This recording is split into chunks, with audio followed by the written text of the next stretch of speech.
Jésus nie sa divinité, le sixième argument. Jésus va nous dire, et à plusieurs reprises, je ne vais pas toutes les mettre là, qu'il n'est pas Dieu. Il dit, pourquoi m'appelles-tu bon? Nul n'est bon que Dieu seul. Luc 18, 19. Il y a quelqu'un qui lui dit, bon maître ou bon Seigneur, je ne sais pas trop. Il dit, pourquoi tu m'appelles bon? Dieu seul est bon. S'il avait été Dieu, il aurait dit, tu as raison de me dire que je suis bon, je suis Dieu. Deuxième, la date de la fin du monde. Jésus prédit la fin du monde. Il dit, le soleil va s'obscurcir, la lune va perdre sa... Vous connaissez ce passage-là. Et les apôtres lui disent, mais quand est-ce que ça va arriver? Donne-nous la date et l'heure. Et là, Jésus dit, aucun prophète, et même pas le Fils de l'homme, c'est-à-dire lui, il se désigne souvent sous le titre, j'aurais pu l'étudier, ce titre-là, je l'étudie dans mon livre, le Fils de l'homme. Aucun prophète, ni le Fils de l'homme ne connaît l'heure et la date. Seul le Père le connaît. Donc, je ne suis pas Dieu. Si j'étais Dieu, je le connaîtrais. Les fils de Zébédée. Les fils de Zébédée, c'est Jacques et Jean. Et la mère des fils de Zébédée va voir Jésus et dit, quand tu seras dans ton royaume, est-ce que tu pourrais placer mes deux fils, un à droite et un à gauche, de ton trône? Elle avait des ambitions, la mère de Zébédée. Et Jésus lui répond, je ne peux pas faire ça. C'est le privilège du Père de faire ça. Donc, il avoue encore qu'il n'est pas Dieu. Jésus ne dénonce aucun crime de l'Ancien Testament. Si Jésus était Dieu, il aurait dénoncé les génocides de Moïse, les génocides de Josué et le massacre de Élie. Moïse a commis 60 génocides plutôt, un grand criminel. Élie a égorgé 450 prêtres de Baal. Et entre qui Jésus est-il transfiguré? Entre Moïse et Élie. C'est un petit peu comme si le pape Pie XII avait été photographié entre Hitler et Pol Pot. Ben oui. C'est deux grands criminels. Je n'ai jamais entendu personne dénoncer cette chose-là. C'est épouvantable. Jésus se fait transfigurer devant deux grands criminels de la Bible. Il ne le dénonce pas. Il ne les dénonce pas. Et dans mon livre, moi, je prends tous les personnages de la Bible avec leurs crimes, et à chaque fois, jamais Jésus ne les dénonce. Au contraire, Jésus a de l'admiration pour Élie, a de l'admiration pour Moïse. Il est donc un juif ordinaire. Même encore aujourd'hui, demandez aux Juifs si Moïse est un criminel ou si Élie est un criminel. Ils vont dire non, mais voyons non. Donc, c'est la preuve qu'il n'est pas Dieu. S'il avait été Dieu, il aurait dit ce sont de grands criminels. Et la transfiguration, je viens d'en parler. Mais là, je pourrais citer encore 10 ou 15 passages, surtout dans l'Évangile de Jean, où Jésus dit très bien, très clairement, je fais tout ce que mon Père me dit, j'ai tout reçu de mon Père, ce que je vous dis, je l'ai eu de mon Père. Il dit, je ne suis pas Dieu, je suis l'envoyé de Dieu. C'est très clair. Et Jésus, finalement, nous dit qu'il n'est pas Dieu lorsqu'il dit à Pilate. Pilate lui dit, es-tu vraiment le roi des Juifs? Tu l'as dit, je suis le roi des Juifs. À ce moment-là, Jésus nous dit, je suis le Messie, libérateur de mon peuple. Et s'il est libérateur de son peuple, c'est certainement pas Dieu. Dieu ne se limiterait pas à la royauté d'Israël. Dieu est le roi du monde. S'il existe, si Dieu existe, il est le roi de l'univers. Et non pas seulement que le roi de la Judée. On arrive au 7e. Alors, on commence les arguments externes aux évangiles. Une invention païenne. Là, ça va aller beaucoup plus vite. Les évangélistes et Paul ne croient pas que Jésus est Dieu. Paul dit il n'y a qu'un seul Dieu et Jésus est son envoyé. Vous allez voir que les Juifs sont hostiles à toute divinisation de l'homme qui incarne ou incarnation de Dieu. Vous imaginez, l'Église dit dans son catéchisme, là, le Nouveau Testament complète l'Ancien Testament. C'est faux. Dans l'Ancien Testament, il n'y a qu'un seul Dieu. Dans le Nouveau Testament, il y a 3 personnes en Dieu. Dans l'Ancien Testament, il n'y a pas de Dieu qui s'incarne. Dans le Nouveau Testament, il y a un Dieu qui s'incarne. C'est des différences énormes. Dans l'Ancien Testament, c'est un Dieu vengeur. Et dans le Nouveau Testament, c'est aussi un Dieu vengeur. Ce n'est pas un Dieu d'amour. Il n'y a pas de Dieu d'amour dans l'Évangile. les pères de l'Église, les Grecs, inventent la divinité de Jésus. Alors là, lorsque Paul commence à convertir les Grecs, les Romains, ce qu'on appelle les gentils, alors là, il va changer son message. Si vous lisez les épîtres de Saint Paul, le Jésus homme disparaît complètement. Il ne mentionne même pas le nom de Jésus, il dit il est né d'une femme, même pas le nom de Marie. Pour Paul, Jésus, c'est un mythe. Il va l'appeler le Christ. Et là, ça devient un mythe. Ça devient un être humain au-dessus des êtres humains, mais pas un Dieu. Au-dessus des êtres humains, comme les Grecs les aiment. Les Grecs disent, il y a Zeus, ça c'est le grand Dieu. Ensuite, vous avez tous les autres dieux, les déesses, les demi-dieux et tout le reste. Et Paul va créer le mythe de Jésus. Et ensuite, là, on va arriver à notre argument. Là, les Grecs vont vraiment faire de Jésus un Dieu. Parce que les Grecs ne divinisent pas, ils sont spéciaux, les Grecs. Hein? Ils ne divinisent pas le pouvoir civil.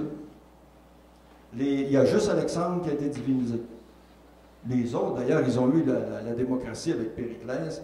Les chefs d'État ne sont pas divinisés, alors que toutes les autres nations sont divinisées, même les empereurs romains, les pharaons et tout le reste. Mais ils sont très portés à diviniser et à croire que les dieux s'incarnent dans des animaux, par exemple. Vous avez le mythe de Léda, avec le cygne. Vous avez le taureau, l'Europe. Bon. Et puis, ils pensent qu'un homme peut devenir Dieu aussi. Alors, ils vont parler du divin Platon, le divin Aristote, le divin Socrate, comme on dit le divin Mozart, comme on dit les divas aujourd'hui. On continue à déifier. Alors, les Grecs déifient très facilement, tellement que dans les Actes des Apôtres, ils vont déifier Paul et Barnabé. Ils vont les prendre pour des dieux. Et Paul va dire, non, nous ne sommes pas des dieux, nous sommes des hommes. Huitième argument, une décision politique. Alors, nous arrivons en 325 avec Constantin, le concile de Nicée. Là, je vous recommande deux livres, parce que je n'ai pas le temps de tout vous expliquer ça. Il y a un livre ici de Paul Venn, « Quand notre monde est devenu chrétien ». Alors, c'est le 4e siècle. C'est le siècle où on a imposé Jésus comme divinité. Et vous avez l'autre livre de Frédéric Lenoir, « Comment Jésus est devenu Dieu ». Alors, je vais vous résumer ça, je vais tourner les coins très ronds. Les Romains vivent un peu ce que le Québec vit aujourd'hui. Ils ne croient plus dans leur Dieu. Puis ils ont été envahis par plusieurs religions. Les religions celtes, égyptiennes, le judaïsme, le christianisme, le mitraïsme. Le mitraïsme qui était le grand rival du christianisme. Et puis les mystères grecs, mystère d'Éleusis et tout le reste. Alors, ils sont envahis par beaucoup de religions, ils ne croient plus beaucoup dans leur Dieu. C'est une crise, ils vivent une crise religieuse, et depuis un siècle ou deux certainement, avant le concile de Nicée. Constantin arrive comme empereur, il veut donner l'unité politique à tout l'Empire, il veut trouver une seule religion, il n'est pas capable de le faire tout de suite, parce que le paganisme est très bien installé. Alors, il va déclarer la religion, le christianisme, religion licite. Il va donner la liberté à la religion chrétienne. Et c'est seulement Théodose, en 394, qui va proclamer le christianisme seule religion de l'Empire. Et là, les persécutions commencent contre les païens. Mais ça a commencé avec Constantin. Constantin ne persécute pas les païens, mais il va persécuter les chrétiens qui sont hérétiques. Pourquoi? Parce que, alors là j'ai mis besoin d'une religion, le christianisme représentait une religion idéale. D'abord, ils acceptaient l'esclavage, ensuite ils recommandaient l'obéissance aux autorités civiles, et ils avaient un homme-dieu, comme l'empereur était Dieu. Hey, on n'était pas des paysagers du tout. Constantin se croyait un Dieu. Et il allait chercher un homme-dieu qui allait devenir le Dieu de l'Empire romain. Alors Constantin dirige le concile de Nicée. Au concile de Nicée, là, on décide que Jésus est Dieu, qu'il est consubstantiel au Père. Alors vous imaginez le ridicule de la situation. Des êtres humains se réunissent pour décider de la divinité de Jésus. Comme si c'était quelque chose qui les regardait. C'est quand même pas une loi spéciale. Hein? Il y en a qui l'ont compris, ça. C'est pas une simple loi spéciale qu'ils font là. Ils vont décider que Jésus est Dieu. Qu'est-ce qu'ils en savent? Et la bataille commence. Hein? Là, vous avez les Nicéens contre les Ariens, contre les Donatistes. C'est pendant tout le 4e siècle, les chrétiens se battent, se tuent, s'entretuent, s'exilent. C'est la pagaille. Et le pauvre empereur romain qui est là, qui voulait unifier l'Empire, il s'aperçoit qu'avec les chrétiens, il y a des problèmes de désunion. Hein? C'est la moindre chose qu'on puisse dire. Et l'Église, à ce moment-là, est piégée. L'Église, Constantin, quand il arrive au pouvoir, il donne des biens à l'Église, il donne des temples romains, il va faire construire Saint-Jean-de-Latran, que vous avez peut-être visité à Rome. C'était le premier Vatican. Alors l'Église est piégée. Elle devient religion officielle, elle qui était persécutée avant. Et là, on lui donne des biens. C'est tentant. Mais le piège, c'est de décider par dogme que Jésus est Dieu. Et là, à ce moment-là, tout commence. L'Église est obligée d'imposer. Les chrétiens sont obligés de croire que Jésus est Dieu. Sinon, ils sont hérétiques. Et là, ça va être tout ce que vous pouvez imaginer, l'Inquisition, la chasse aux sorcières, les guerres de religion, les guerres saintes. L'Église va persécuter pendant 2000 ans, juste à cause de Jésus Dieu. Parce qu'ils sont obligés de croire que Jésus est Dieu. S'ils n'avaient pas déclaré que Jésus était Dieu, ça aurait été comme Mahomet, ça aurait été comme Moïse, ça aurait été un fondateur de religion, tout simplement. Mais quand vous commencez à imposer, et un chrétien qui ne croit pas que Jésus est Dieu, il n'est pas un chrétien. Le dogme, 9e argument, le dogme de l'incarnation. Le dogme de l'incarnation, c'est le Fils est consubstantiel au Père. Ça veut dire quoi? Ça veut dire que le Fils est égal au Père. Le Fils est Dieu. C'est lui le Dieu. Il n'y en a pas d'autre. Ils sont 3 personnes, mais il y en a un seul Dieu. Alors, Jésus est inférieur à Dieu, je vous l'ai dit tout à l'heure, il le dit, il le répète dans les évangiles, j'ai tout reçu de mon Père. Et c'est là que vous avez la bataille entre les chrétiens. Si vous lisez ces livres-là, c'est des thrillers du plus haut comique, parce que ça s'obstine pour savoir s'il est égal, s'il n'est pas égal, s'il est inférieur, c'est ci, c'est ça. C'est des vrais enfants qui se chicanent. Mais ils se chicanent dans ce temps-là, c'est avec les épées, puis ça passe par là. Alors, on pense que Jésus est vraiment Dieu, car ce n'est pas de moi-même que j'ai parlé, mais le Père qui m'a envoyé lui-même m'a commandé que dire et quoi parler. Jésus nous le dit, je ne suis pas égal au Père, je ne suis pas Dieu. Il le dit très clairement. Mais l'Église n'a pas voulu savoir ça, parce que c'était politique. Et Constantin voulait avoir un dogme, et que tout le monde croit la même chose. Et vous savez que le dimanche a été institué par un édit de Constantin. L'obligation d'aller à la messe le dimanche, c'est Constantin qui l'a fait. Les 6 premiers conciles ont été présidés par les empereurs, pas par les papes. Les empereurs. Et pendant ces 6 conciles-là, c'est le 4e siècle, toute la doctrine de l'Église s'est décidée là. Le credo, c'est là qu'il est. Dans le credo, vous avez tous les dogmes de l'Église. Il en manque juste 3. C'est évidemment l'infaillibilité papale, l'Immaculée Conception et l'Assomption, que les catholiques sont seuls à croire, et non pas les orthodoxes ni les protestants. Alors, ici, ce que je veux pointer comme idée, c'est que le dogme de l'incarnation est en totale contradiction avec la doctrine de l'Église. L'Église dit que Dieu est éternel. Il ne peut pas mourir. Il ne peut pas souffrir. Il ne peut même pas naître. C'est pas possible. L'Église nous dit un et son contraire. Elle nous dit Dieu est mort en quoi? Ah oui, pardon. Dieu est mort en quoi? Je pensais que Dieu était éternel. Ça n'a aucun sens. Et là, ce n'est pas une opinion personnelle que je fais, je mets en contradiction la doctrine de l'Église avec son dogme. Et vous savez, les chrétiens, en général, n'ont pas lu le catéchisme, n'ont pas lu les évangiles non plus. Ils croient ce qu'on leur a enseigné dans leur enfance. Et puis, ils ne savent pas ce que ça veut dire, le dogme de l'incarnation. Le dogme de l'incarnation, c'est ceci. vous devez croire que Jésus est à la fois et en même temps homme et Dieu. Ça veut dire que quand Jésus dort, c'est un Dieu qui dort. Quand il mange, c'est un Dieu qui mange. Et quand il fait d'autres choses, c'est un Dieu qui fait d'autres choses aussi. Alors, moi, je discutais avec un prêtre, il y avait un prêtre qui n'avait même pas compris ça. Lui, Jésus était Dieu quand il faisait des miracles, puis quand il mangeait, il était homme. Ben voyons donc. Lis ton catéchisme, lis tes dogmes. Un prêtre.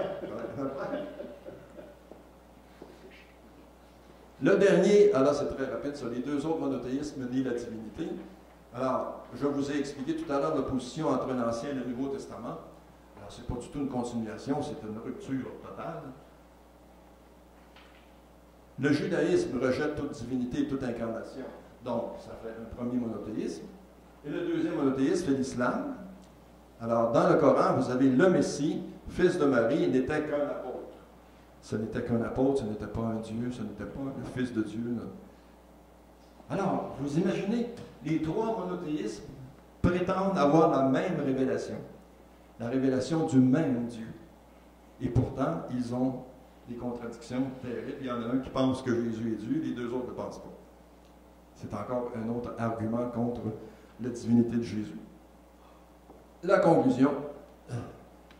L'Église, je me suis posé cette question-là. L'Église, aujourd'hui, divinisera-t-elle Jésus? Moi, je dis non. Pourquoi? Parce que c'est trop trouble. Vous imaginez le nombre de millions de personnes que l'Église a exécutées parce qu'ils ne croyaient pas en Jésus? L'Église a eu du trouble pendant 20 siècles à cause de ça. Ça aurait été si facile d'avoir un fondateur qui soit un homme, tout simplement, puis qu'on n'ait pas un dogme. L'Église a trouvé ça dur. L'Inquisition pendant 6 siècles, là, puis la chasse aux sorcières.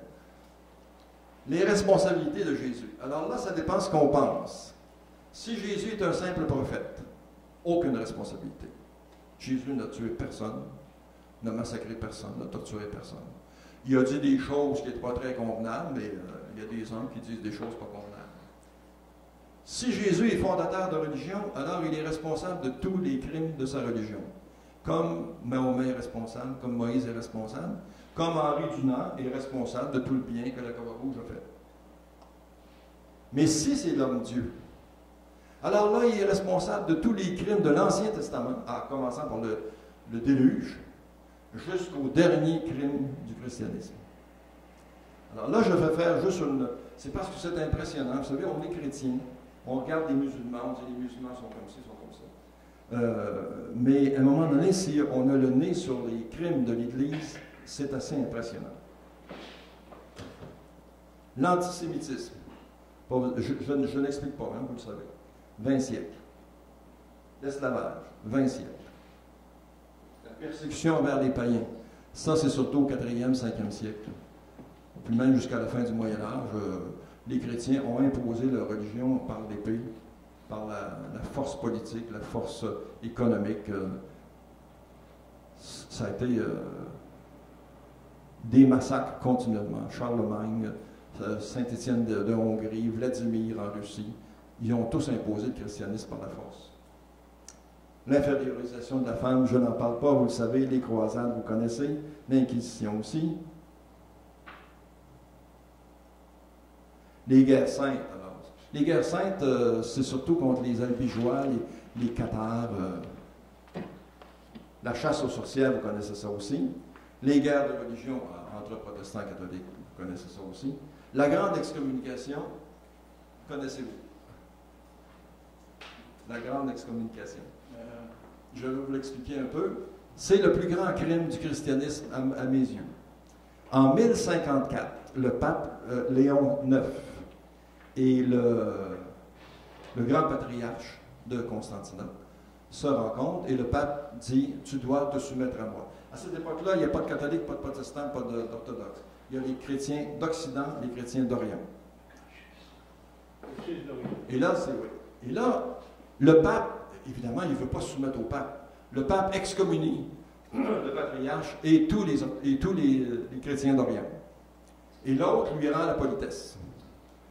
Et ça va durer jusqu'en 1965. pendant 911 ans, tous les chrétiens de la planète sont excommuniés.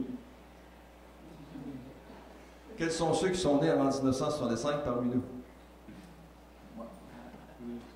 On est tous nés excommuniés. Vous allez dire, on ne nous l'a pas dit. Évidemment qu'on ne l'a pas dit. Parce que pour les catholiques, l'excommunication de l'Orient, ça valait 2-0. Puis pour l'Orient, l'excommunication des catholiques, ça valait 2-0 aussi. Mais pourquoi Paul VI et Athénagoras IV, en 1965, ont levé l'excommunication? S'il n'y en avait pas d'excommunication, pourquoi l'ont-ils levé? Ça veut dire que pendant 911 ans, si vous croyez à l'excommunication, moi je n'y crois pas, mais l'Église dit, si vous êtes excommunié, que vous mourrez excommunié, vous allez en enfer. Donc, pendant 911 ans, tous les chrétiens sont allés en enfer, y compris les saints et les saintes. Et pas parce qu'il y avait eu une mauvaise conduite, pas parce qu'ils ne croyaient pas, simplement une technicalité. Les deux se sont excommuniés et ont excommunié tous les autres. Et ça, on n'entend jamais parler de cette chose-là. Même dans le Paris Match, lorsque Paul VI a rencontré Athénagoras IV, on a célébré la bonne entente entre les orthodoxes et les catholiques. Il n'y a personne qui a dit ça fait 911 ans qu'on était excommuniés. Là. Et j'ai écrit une lettre dans le droit pour ça, puis personne ne m'a répondu, aucun prêtre, aucun évêque ne m'a répondu. Je l'avais expliqué exactement comme je vous l'explique à vous. Si vous croyez ce que l'Église croit, 911 ans, tout le monde allait en enfer. Les papes aussi, une chance. Dante en avait mis pas mal dans son affaire.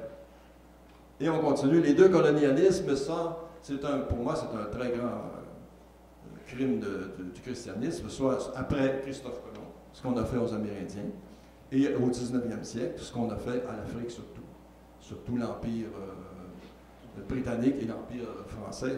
On prit toute l'Afrique à peu près, un peu les Espagnols aussi. Et alors, on est... Dans le cas de la France, là, je suis allé trop vite. Dans le cas de la France, je trouve que c'est plus grave. Souvenez-vous qu'en 1789, la France établit la démocratie, les droits de l'homme, exclut l'esclavage. Et quand elle arrive dans ces colonies, elle nie tout ça. Elle impose sa religion, sa langue, sa culture. Les colonisés n'ont aucun droit. Ils sont réduits en esclavage. On vole leur territoire, on vole leurs ressources naturelles. Vous savez, c'est beau de dire Paris, c'est la plus belle ville au monde. Et quand vous allez à Paris, là, vous pouvez vous dire que la moitié de la ville a été volée. Là. Puis c'est la même chose avec les Belges. Les Belges ont commis un des plus grands génocides dont on ne parle jamais. Entre 1890 et 1910, 10 millions de Congolais tués. Sous Léopold Ier, je pense. Mais c'était pas Léopold qui allait les tuer, il envoyait des Belges. Hein. Et on ne parle jamais de ces choses-là. On parle toujours du génocide d'Hitler. On en a fait des génocides. Il y a les Arméniens aussi, puis il y a Rwanda. Au Rwanda, c'est le pays le plus chrétien de l'Afrique. Alors, je ne veux pas vous impressionner trop mal, mais il faut regarder la poutre qui est en notre œil. Alors, les deux guerres mondiales. Les deux guerres mondiales, là, c'est pas les musulmans qui ont fait les deux guerres mondiales, c'est pas les bouddhistes, c'est les chrétiens. Les chrétiens luthériens, allemands et les catholiques. Hein. Les catholiques autrichiens étaient avec Hitler.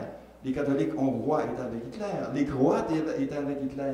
Un autre crime dont on ne parle jamais, moi je l'ai appris dernièrement, les Croates, en 1941, catholiques, ont massacré 400 000 orthodoxes serbes.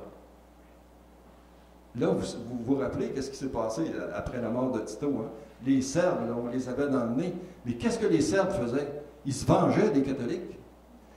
Et Monseigneur Stépinac a approuvé ce génocide quasiment. Et il a été béatifié par Jean-Paul II. Là, je suis en train d'écrire un nouveau livre. Ça s'appelle « Les assassins et les assassintes ». Vous comprenez le jeu de mots, là? Tous les saints qui ont tué, qui ont fait tuer, qui ont invité à tuer, qui ont prêché à tuer. Et Monseigneur Stépinac, c'en est un exemple. Et Pie XII n'a pas plus condamné Stépinac et les Croates catholiques qu'il a condamné Hitler. Il y a une autre chose que je veux vous dire, parce que je trouve ça tellement important. Il y a un discours officiel sur la Deuxième Guerre mondiale qui dit que c'est la civilisation anglo-franco-américaine, si vous voulez, contre la barbarie allemande. Moi, je ne suis pas d'accord du tout avec ça. En 1939, lorsque la guerre éclate, l'Empire britannique existe, et depuis longtemps. C'est-à-dire que tous les Anglais, les Anglo-Canadiens, j'ai écrit, les Anglo-Saxons, j'ai écrit un livre là-dessus, l'histoire criminelle des Anglo-Saxons, ont dominé la planète. C'était le plus grand empire, l'Australie, la Nouvelle-Zélande, partout. Ils ont commis 4 génocides, un contre les Aborigènes, un contre les Tasmaniens, un contre les Amérindiens aux États-Unis, et tenez-vous bien, un au Canada, à Terre-Neuve, les Béotucs. Pas un seul Béotuc ne vit actuellement, ni un Tasmanien. Ce sont vraiment des génocides complets. Alors, l'Empire français, c'était la même chose. En 1939, il y avait l'Empire français colonial qui existait et qui avait commis tellement de crimes dans toutes ces colonies. Et on appelait ça la civilisation. Pour moi, c'est une barbarie contre une autre barbarie. Et là, c'est pas moi qui le dis, c'est Benjamin Constant. Benjamin Constant, c'est un Français, puis lui, il condamnait la France, l'Empire colonial français.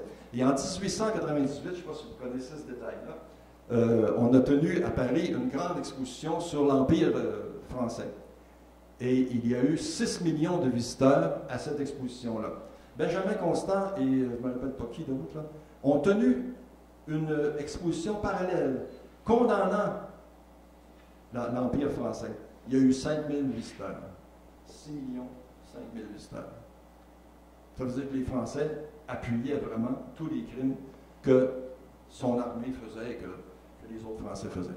Alors moi, quand je parle de la Deuxième Guerre mondiale, je ne suis pas du tout d'accord de dire que c'est la civilisation contre la barbarie. C'est 2 barbaries chrétiennes qui se sont fait face. Vous allez me dire que ce n'est pas la même chose, là, il n'y a pas le génocide des Juifs, puis il n'y a pas les camps de concentration, mais quand même, de là à dire que c'est une civilisation, 2 pays comme l'Angleterre et la France qui ont écrasé tellement de peuples en Océanie, en Afrique et partout, et qu'on appelle ça la civilisation, non, je ne suis pas d'accord avec ça. Et c'est vraiment un très grand crime chrétien. Les 2 guerres mondiales sont 2 grands crimes chrétiens. Et comme nous sommes chrétiens, avez-vous remarqué une chose? Quand les musulmans tuent des musulmans en Algérie, on dit « Ah, les musulmans qui ont tué 200 000 personnes en Algérie. » Les musulmans. On ne dit pas les Algériens, on dit les musulmans. Les musulmans ont fait ça en Afghanistan, en Irak, tout le reste. Quand on parle de nos crimes, nous, on ne dit pas les chrétiens ont fait 50 millions de morts à la Deuxième Guerre mondiale, on dit les Allemands. Mais les Allemands, c'était des chrétiens. Alors, j'ai oublié le dernier point. Abolir la divinité de Jésus. Alors, à la fin de cette conférence-là, je fais un vœu pieux, très pieux. Il faudrait abolir la divinité de Jésus, comme on a aboli la divinité d'Hirohito en 1945, après la Deuxième Guerre mondiale. Et, ironie de l'histoire, là aussi, je n'ai jamais vu ça dans aucun livre, lorsque les Américains qui croient en l'homme-dieu Jésus forcent les Japonais à renoncer à la divinité d'Hirohito. Quel illogisme! Quelle contradiction! Et tout ce que je souhaite qui arrive, c'est que les Chinois deviennent la grande force mondiale et obligent les Américains à renoncer à la divinité de Jésus. Il faudrait que tous les pays chrétiens renoncent à la divinité de Jésus. Et là, je rêve en couleur que l'Église un jour dise que Jésus n'est pas Dieu. Je vous remercie de votre attention.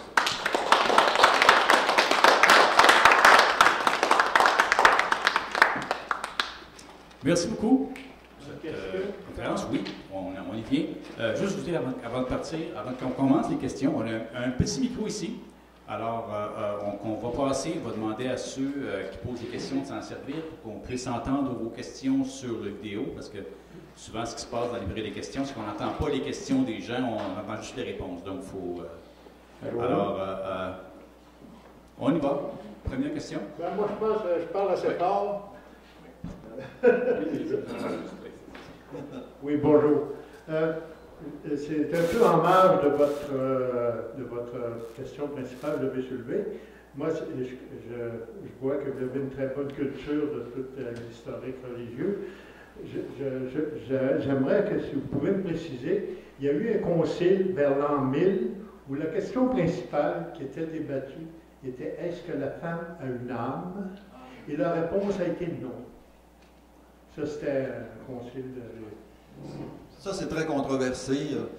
Il y en a qui disent que c'est une blague qu'on a fait, que l'Église refusait une âme aux femmes, mais ça, ce serait intéressant que je vous explique comment est-ce que les hommes se sont donné une âme.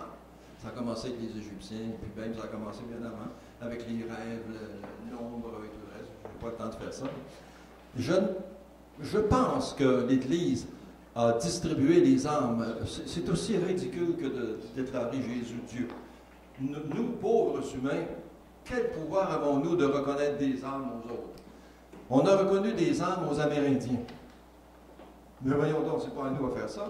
Si un Dieu, c'est à lui à s'occuper de ça. On a reconnu des âmes aux Noirs. Et là, aux femmes, je ne serais pas surpris que ce soit ça, que l'Église n'a pas reconnu. De toute façon, il y a une chose qui est certaine, et ça c'est dans la somme théologique de saint Thomas, qui dit « L'âme des femmes est de moindre qualité que celle des hommes ». Il en savait des choses, lui, de Thomas d'Aquin. Il était en communication avec Dieu directement. À part ça, il y avait un laboratoire, il testait les âmes, vous savez. Est-ce qu'il y a une autre question? Une autre question? Oui, en fait, ce serait un commentaire, c'est juste pour appuyer ce que vous avez dit. Là. Je sais qu'il y a beaucoup de monde qui ont fait d'autres auteurs, qu'est-ce qu'ils ont fait, c'est qu'ils ont pris les messages de la Bible, ou supposément avec l'époque, puis ils ont comparé les règlements, puis l'histoire des historiens officiels de l'Empire romain. Puis dans le livre que j'ai ici, elle donne un petit exemple, elle disait comme que quand ils faisaient le census, comment est-ce qu'on dit ça en français? Le recensement, que là, il fallait que tu retournes à ta ville originale, ben c'était pas vrai, tu restais dans ta ville, fait que ça, c'était pas vrai. Puis que Hérode aurait tué tous les nouveaux-nés, ben dans l'histoire romaine, ça s'est pas arrivé. Fait que c'est des inventions. Puis, fait qu'il y a beaucoup d'auteurs qui ont fait ça, ils ont juste pris qu'est-ce qui est écrit dans la Bible par rapport aux auteurs romains, puis la pratique religieuse du temps. Puis, comme la crucifixion, ben souvent, ils faisaient ça dans l'ombre à vidange, sur un arbre, c'était pas une croix. Là. Ouais. Dans le cas des saints innocents, c'est certain que ça n'a pas eu lieu, ça, c'est juste dans Saint Matthieu. Excusez, c'est juste dans Saint Matthieu. Et on n'a aucune trace de ça. Même Jésus ne dit pas qu'il y a des enfants qui sont morts pour me sauver la vie. Et d'ailleurs, ça n'a aucun sens, ça. Imaginez-vous, l'ange Gabriel apparaît à Joseph et il n'apparaît pas aux autres parents. Hein? Ça n'a pas de bon sens. Il aurait dû envoyer l'ange Gabriel à chaque parent et dire décapité en Égypte. Mais non, il y a juste Jésus. Jésus, il sauve sa peau en laissant les autres se faire massacrer. Alors, mais, si vous lisez le catéchisme, l'Église croit encore au massacre des saints innocents. Et d'ailleurs, tous les saints innocents sont canonisés. Une canonisation absolument absurde. Comment voulez-vous canoniser des enfants de 2 ans? Ils sont morts pour quelle foi, les autres? Là? La foi juive ou la foi chrétienne? Ils sont morts à 2 ans. Là, moi, si on m'avait massacré, je n'aurais pas su pourquoi je mourrais. Là. C'est absolument absurde. Canoniser des enfants de 2 ans, ça n'a aucun sens. Oui. Puis, même chose, quand vous disiez d'autres exemples, au Concile de Nice, comment est-ce qu'ils ont décidé d'incorporer tel évangile, il y en a des centaines, puis ça a tout passé au vote. Là. Ah oui, ah oui. Ici, il y a un autre exemple qui disait le fait que l'Immaculée Conception de Jésus, ça a été décidé seulement qu'en 1854, pendant 700 ans, ils sont estimés pour ça, puis ça fait donc juste, ça fait moins de 200 ans que c'est officiel que Marie a été conçue par le Saint-Esprit. Avant ça, ils n'étaient pas sûrs. Ils ont décidé en 1854. Puis il y a des saints qui étaient opposés à l'Assomption, par exemple, et à l'Immaculée Conception. Puis on ne les a pas déclarés hérétiques pour autant, c'est toujours des saints. Puis ils étaient opposés à ces dogmes-là. Puis le fait que c'est le Saint-Esprit qui a fécondé Marie, il y a une version, la version en Asie, là, dans les multiples religions indiennes. Là. On appelle ça l'hindouisme, en fait, c'est plein de religions. Puis la version, dans une version, eux autres, que le Saint-Esprit, ben, c'est un éléphant. Fait que Bouddha, Maya, elle s'est fait féconder par un fantôme d'éléphant. C'est ça, ce que je vous ai dit que le travail que vous avez fait aussi, je voulais mentionner qu'il y a des églises que les unitariens et les luthériens aussi ont critiqué l'authenticité de la Bible depuis, j'ai entendu tantôt que les lignées unitariennes, c'est depuis les années 1600. Mais si vous pensez, par exemple, à la conception de Marie par le Saint-Esprit, si c'est le Saint-Esprit qui a fourni les chromosomes, parce qu'un être humain normal a combien, Richard, 42 chromosomes? Ouais, c'est ça. Bon. Alors, Marie a fourni la moitié des chromosomes, on le sait aujourd'hui, dans ce temps-là, il ne savait pas. Mais si on a fait un être humain, il fallait la moitié de chromosomes du Saint-Esprit. Le Saint-Esprit a pris ces chromosomes-là où? De quelle hérédité? Ça veut dire que Jésus serait le seul être humain à avoir une hérédité comme ça, à avoir une origine comme ça. Quand on pense à ces choses-là, ça n'a pas d'allure.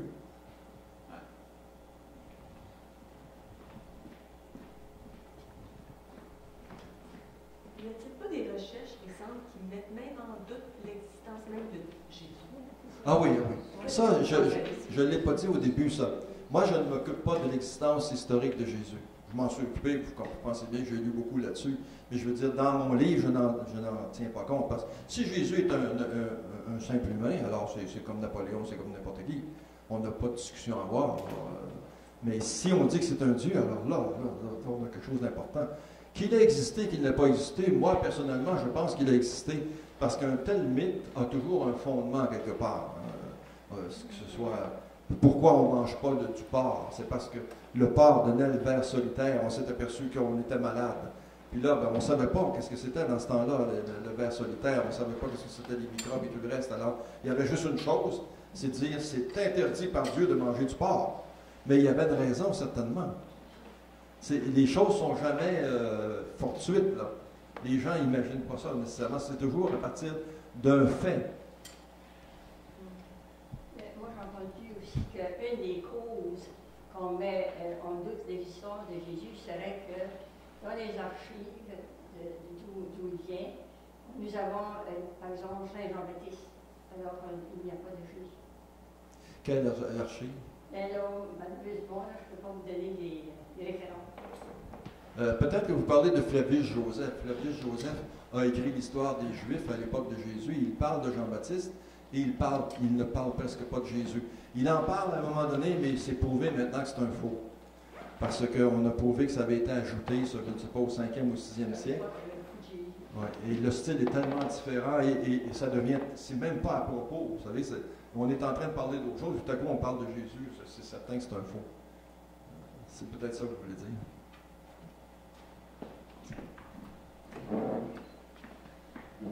Normand, ce qui nous surprend dans ta conférence, c'est que c'est l'avalanche, le nombre invraisemblable de citations, d'exemples du Jésus noir.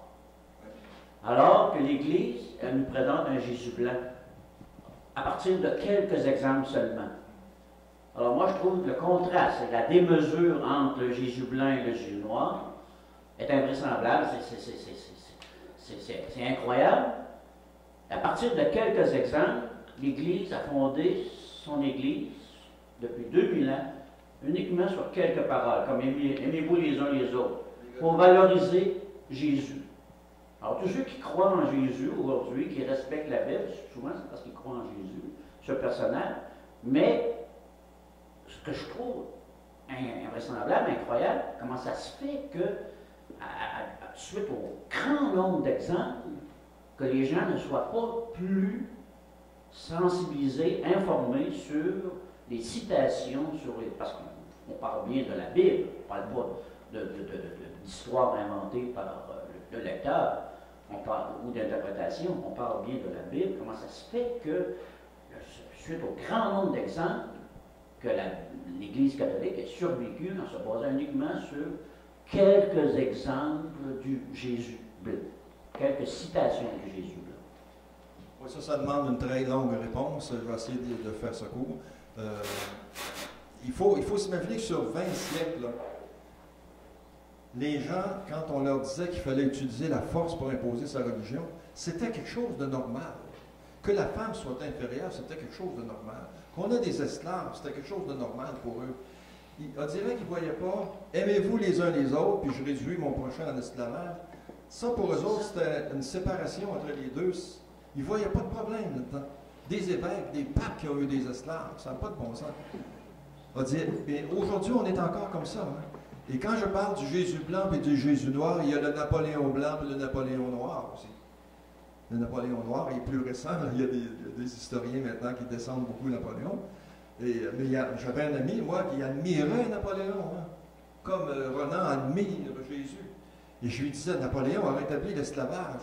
Ah, c'est pas important. Napoléon a remporté des victoires, puis il y avait moins de soldats. Ben oui, là, tu es en train de me dire que le Canadien vient de battre Boston, puis il y a plus de blessés. C'est pas extraordinaire, ça.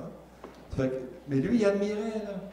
Regarde les destructions des guerres de Napoléon, les enfants, les femmes qui sont morts. Il ne voyait pas ça. Il voyait juste les grandes batailles de Napoléon. Il ne voyait pas le cas de Napoléon qui infantilise la femme. Il ne voyait pas ça. La campagne d'Égypte qui a été un échec, il ne voyait pas ça. La campagne de Russie qui a été un retentissant échec. Il ne regardait que le Napoléon blanc. Napoléon qui, à la fin, s'en va à l'île de Sainte-Hélène et laisse la France à genoux au banc de l'Europe. Il n'a rien gagné, il a tout perdu. Même, là, je ne veux pas m'embarquer là-dedans, mais on a les préfigurations de Jésus. Hein.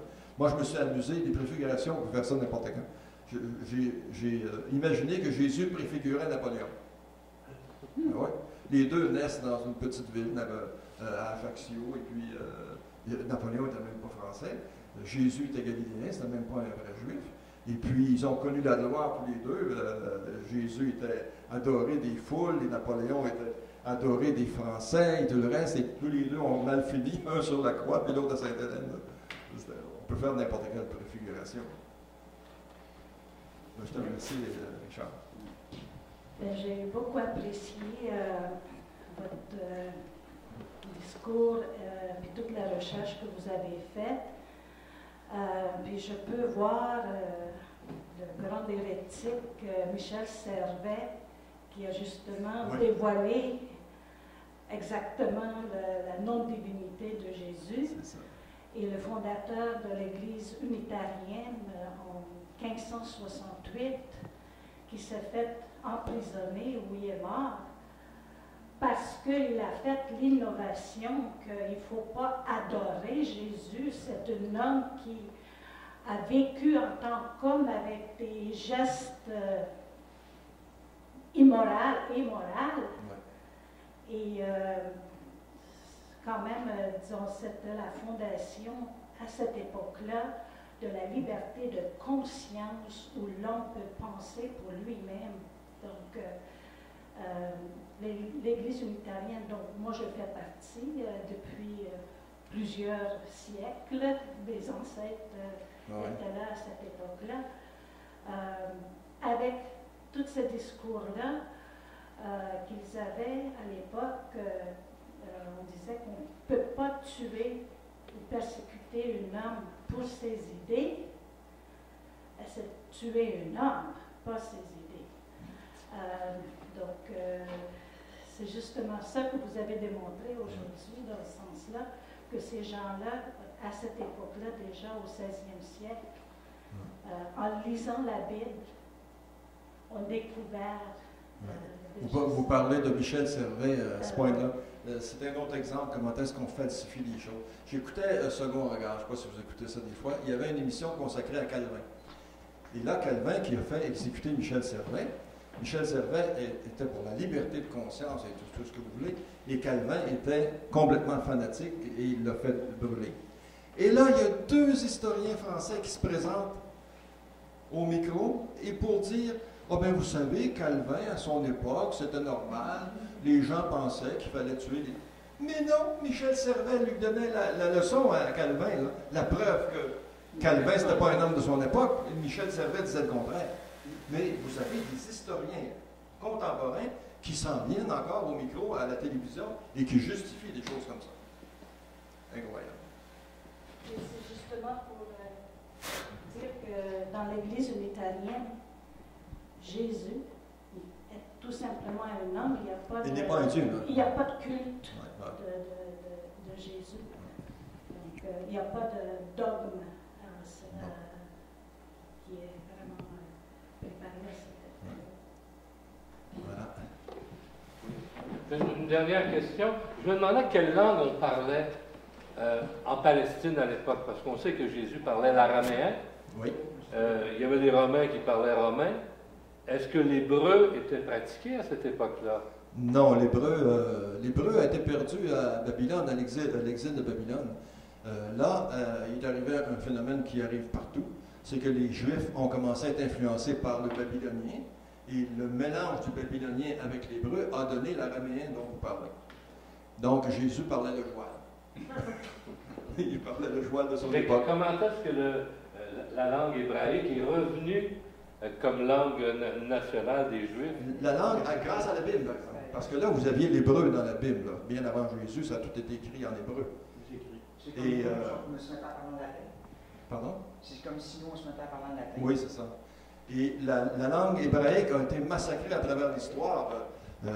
Les Juifs étaient influencés par les Allemands, par les Espagnols, et ça faisait toutes sortes de langues. Vous savez, comment est-ce qu'on appelait ça en Allemagne? Le Yiddish. Le Yiddish espagnol, allemand, ladino.